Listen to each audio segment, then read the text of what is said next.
আপুনি বাৰু কেতিয়াবা ভূপেন হাজৰিকাৰ ঘৰলৈ গৈ পাইছেনে বাৰু?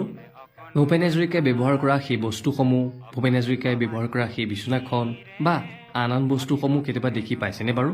যদি দেখা নাই, যদি যোৱা নাই, আহক আজি আমি যাওঁ ভূপেন হাজৰিকাৰ ঘৰলৈ আৰু ভূপেন হাজৰিকাই ব্যৱহাৰ কৰা শোৱা সেই বিচনাখন চাওঁ। বলক তেন্তে ভিডিঅ'টো প্ৰথমৰ পৰা আৰম্ভ কৰোঁ।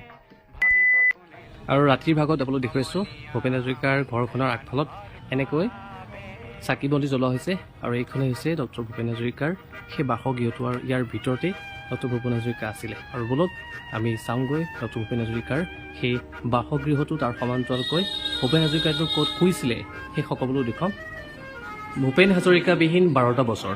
আজি সুধাকণ্ঠ ভূপেন হাজৰিকাৰ 12 সংখ্যক মৃত্যুবাৰ্ষিকী আৰু সেই উপলক্ষে মই আজি উপস্থিত হৈছোঁহি নিজৰাপাৰস্থিত ভূপেন হাজৰিকাৰ নিজা বাসগৃহত। আৰু খুব সুন্দৰকৈ বাসগৃহখন আপোনালোকে দেখিছে,